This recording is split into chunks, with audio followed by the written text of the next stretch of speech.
feliz en Cádiz. Y entonces mi padre, ingeniero de caminos, fue trasladado a Canales de Lozoya en Madrid. Seguí siendo feliz como niño, porque era entonces Madrid una ciudad muy agradable, bonita. Canales tenía unos jardines formidables donde podías jugar estupendamente.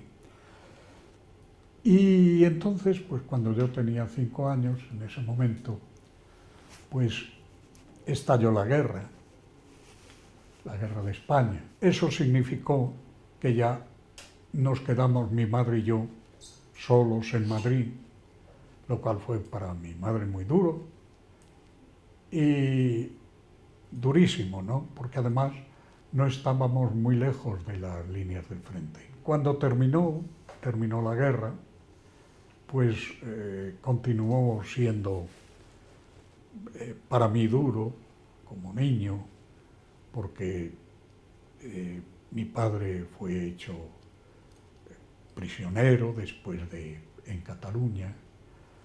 Le llevaron a primero a un campo de concentración en Asturias, pero luego le trajeron ya hacia las cárceles, ¿verdad?, del centro.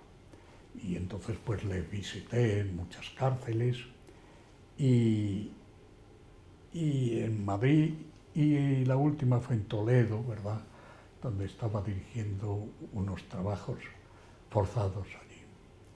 Bueno, eran visitas cortas y muy, digamos, muy impresionantes. También no solamente había ocurrido esto de mi padre, sino que también algunos otros de la familia Diamante pues también fueron represaliados, pero el caso de mi padre fue, como digo, pues especialmente, fue el más destacado y por supuesto el que más me llegó. Cuando pasé ya a la universidad, entonces allí también pues ya me incorporé mucho a la vida ciudadana, con lo cual pues asistía a todos los actos culturales que había, y entonces pues entré en contacto con casi todas las gentes que, por ejemplo, entonces nació una buena amistad con Gabriel Celaya, el poeta.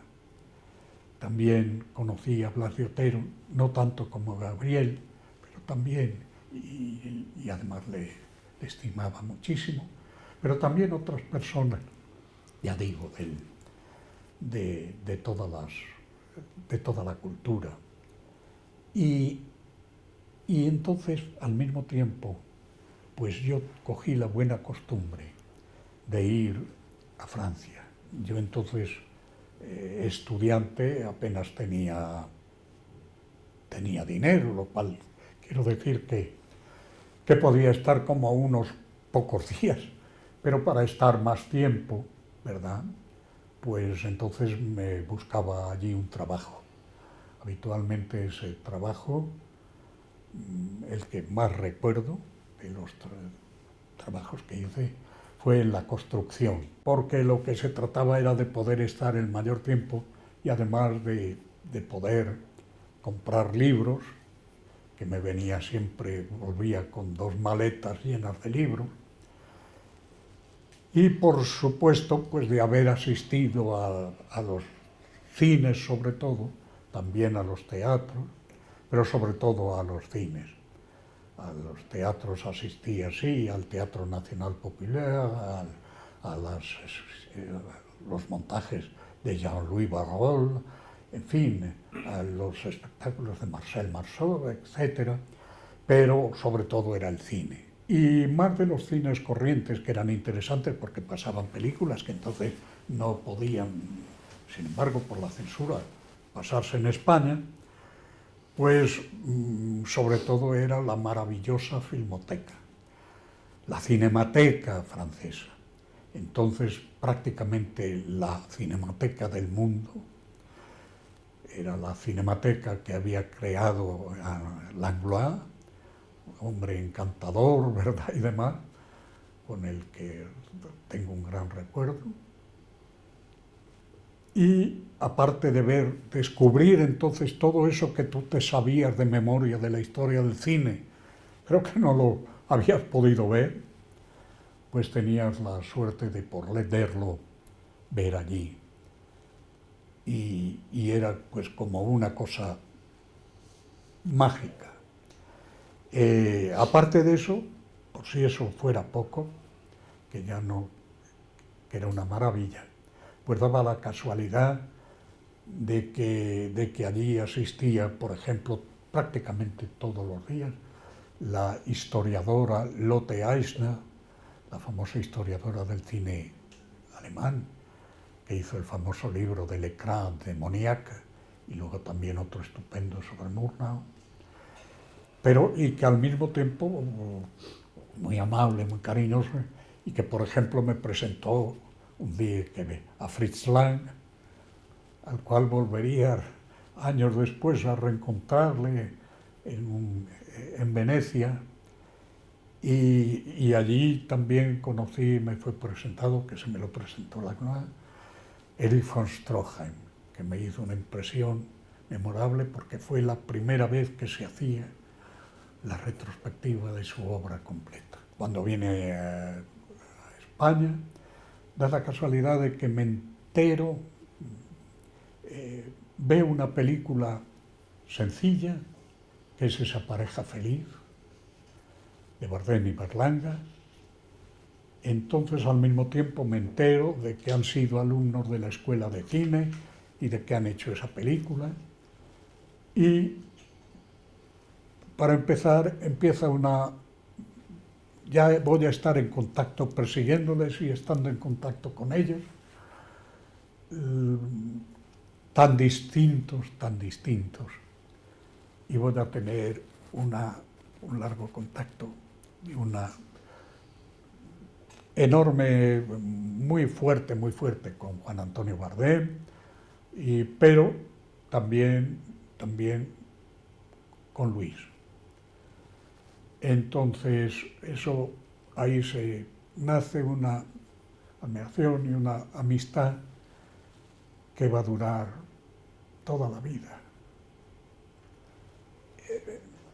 Entonces, al saber que existe el instituto, tomo contacto con el instituto, me apruebo el ingreso, cosa que me es muy fácil porque ya estaba yo curtidísimo cinematográficamente.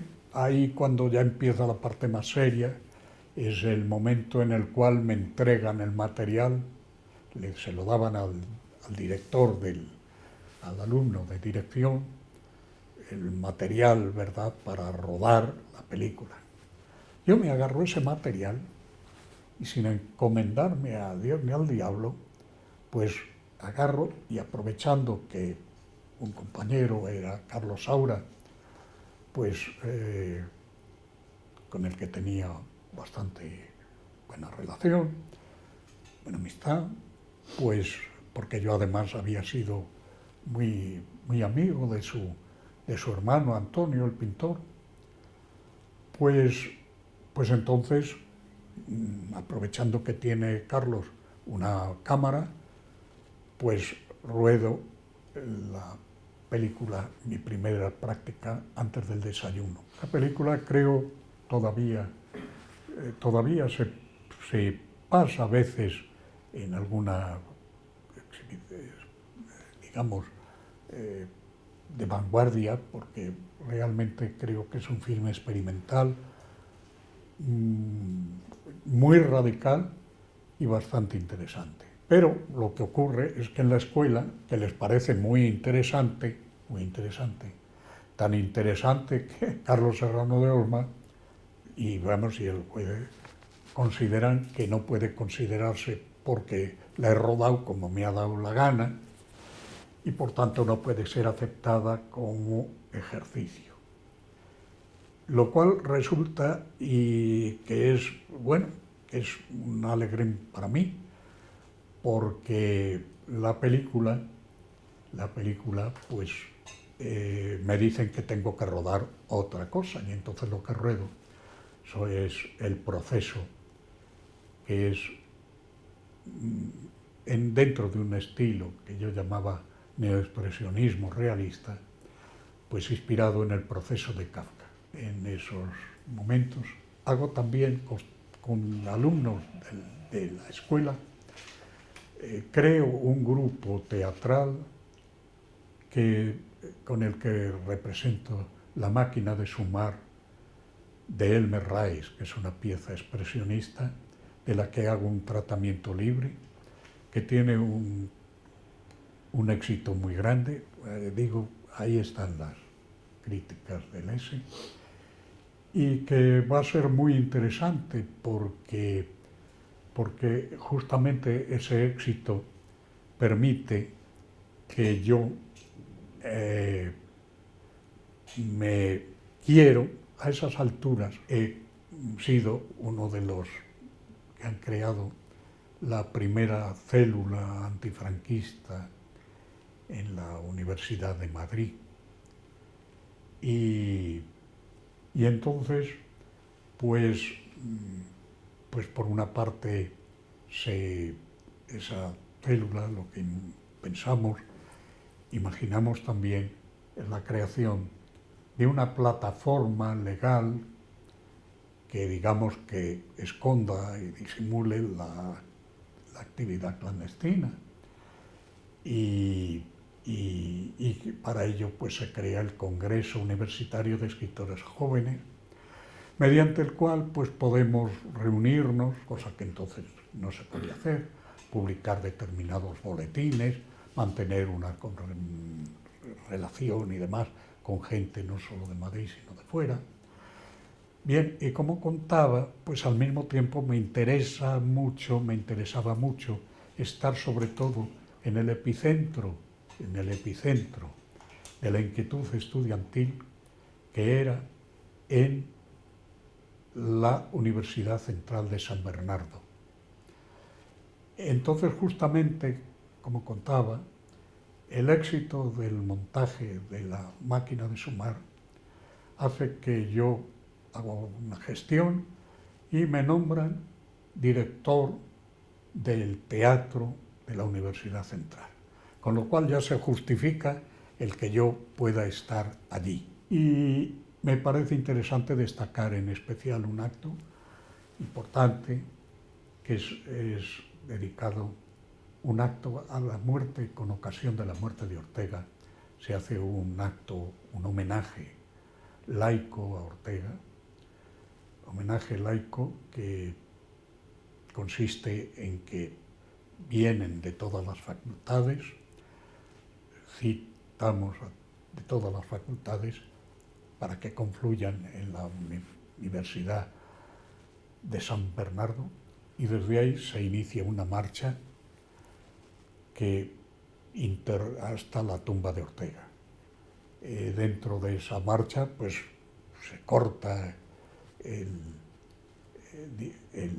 la Gran Vía, el tráfico de la Gran Vía, se pasa por delante de la Puerta del Sol, donde entonces lo que estaba era la Dirección General de Seguridad, y se llega hasta la tumba de Ortega, donde se hace, en fin, una serie de parlamentos dedicados al filósofo liberal. Yo me gusta hablar de censuras, porque creo que hay múltiples censuras. Y la peor no me parece la que normalmente se entiende por censura, que es la de los señores estos de una comisión que cortan por aquí o cortan por allá, cosa que me he encontrado, ¿verdad?, en bastantes ocasiones, sino que, como decía, en el caso de los que no fuimos a la guerra, no habían cortado un comité de censura, sino que lo que era, pues corten ustedes, y estaba congelada la película. Pero luego me he encontrado otros tipos de censura en los distintos trabajos. Yo quiero decir que, bueno, que he sido director de cine, guionista, director de teatro, adaptador teatral, bueno, bien, profesor de la escuela de cine, bien, he dirigido un festival y quiero decir que en todas esas actividades, en todas me he encontrado la censura, de una manera o de otra. En todas ellas me he encontrado la censura. Y luego, bueno, luego hay también otro tipo de censura, que es la censura económica. ¿eh? Censura económica que consiste en que sencillamente pues no se da ningún tipo de ayuda, al contrario, de verdad se le niega cualquier cosa y tal. Con lo cual la película o la expresión que sea, artística que sea, no puede hacerse. Y claro, esto es mucho peor que la censura de las tijeras, porque de la censura de las tijeras queda huella, de esta otra no queda nada. Sencillamente no se ha hecho. No he hecho más que salir de la cárcel cuando he recibido una carta de la escuela, del director de la escuela, que era un señor que había sido entonces precisamente nombrado a dedo, con una ignorancia absoluta de lo que era el cine, y que entonces pues me comunicaba que había sido expulsado de la escuela, cosa absolutamente inadecuada, puesto que mi acción había sido fundamentalmente en la universidad y no en la escuela.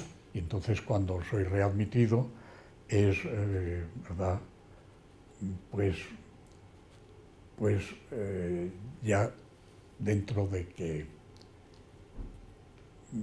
el Sáenz de Heredia, que como es sabido era una persona de derechas, ¿verdad?, y bien sabido, el autor de Raza, el autor de Franco ese hombre, etcétera, pero que primero era un profesional serio, y ya en la escuela, pues ahí al ser readmitido, allí reencuentro a Berlanga, con el cual lo paso muy bien, porque es una situación muy rara la mía, porque prácticamente no tengo ya que hacer clases, porque ya las había hecho anteriormente. Entonces lo único que me faltaba era la práctica final. Y la práctica final, pues primero empiezo una práctica que se llamaba Entrevías, hecha en el barrio de Entrevías, que conocía bastante bien porque yo había tenido cierta amistad con él. Y iba por allí, ¿verdad?, para ver por allí y por el pozo del tío Raimundo, ¿no?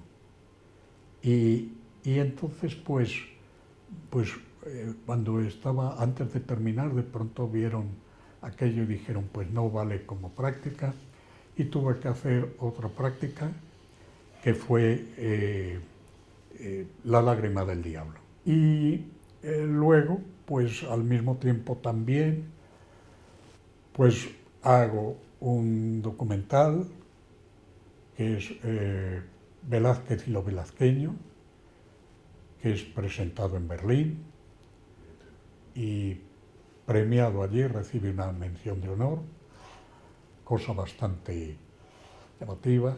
Yo había puesto mucho cariño, creo que es un trabajo muy serio sobre Velázquez. Tengo ocasión de dirigir El Tintero, de la obra de Carlos Muñiz. Yo había hecho en ese tiempo, una buena amistad con Carlos Muñiz, que le había interesado mucho el tipo de trabajo que yo hacía, de manera que incluso cambió el estilo. Hasta ese momento había desarrollado un estilo costumbrista, y a partir de ese momento, pues, lo que empieza es a hacer El Tintero, en el que trabajamos codo a codo, y que es una obra muy, muy marcadamente neoexpresionista. El Tintero tiene mucho éxito, y entonces la misma productora, Saroya, que era una gente estupenda, pues al mismo tiempo decide hacer habían producido Velázquez y los velazqueños, que había sido un éxito también económico y de todas formas. Y entonces pues quieren hacer este primer largometraje, y entonces es así como los que no fuimos a la guerra. Entonces, es decir, esta película que ven, aunque transcurre en la Primera Guerra Mundial, en la Dirección General de Cinematografía, quieren ver en ella pues una doble lectura en la cual hay una referencia, ¿verdad?, a cosas, a la guerra de España y tal, y sobre todo a ciertas cuestiones relativas a las características del régimen. No les faltaba razón, pero es una película, como cualquiera que la vea, pues en un tono humorístico, satírico, y que cuesta trabajo creer que de pronto pues pueda desarrollarse con ella una censura, digamos, verdaderamente enfermiza, y de tal manera la película primero es seleccionada, resulta que es seleccionada para el Festival de Venecia. Se pasa en el Festival de Venecia, donde entre otras cosas pues pasa la cosa maravillosa de que allí la ve Sadoul, y el Sadoul, el crítico quizá de la historia del cine más destacado, que hace una buena crítica en Le Lettre francés, la gran revista cultural, y la incluye además en su historia del cine, en un momento en que las películas españolas que estaban en la historia del cine se contaban con los dedos de las dos manos, casi con los de una. Y bueno, pero aquí nada más volver de Venecia, lo cual les había, por otra parte, molestado muchísimo, porque justamente en Venecia habían rechazado todas las otras películas que ellos habían presentado oficialmente en la Dirección General de Cinematografía. No es una cuestión de censura, no saben qué cortar, porque lo que les fastidia es la película entera, entonces invitan a hacer cortes. Yo entonces aprovecho para hacer algunos determinados cortes, digamos, muy racionales, de esos que incluso venían bien a la película, porque, bueno, pero ahí no para la cosa. Es decir, que la película va a tardar 3 años y medio, queda en un estado rarísimo de congelación, es decir, no de la censura normal, la censura no llegó a cortar, sino que ellos invitan a cortar, y mientras los cortes los hago yo, magnífico, pero luego resulta que llega un momento en que cuando la película es autorizada, cuando ha llegado, ¿verdad?, un nuevo equipo a la Dirección General, con García Escudero, es, digamos, aceptada, y entonces la coge la Universal y para la distribución. Y la Universal, pues ahí corta, bueno, pues entra a tijeretazos por donde le da la gana.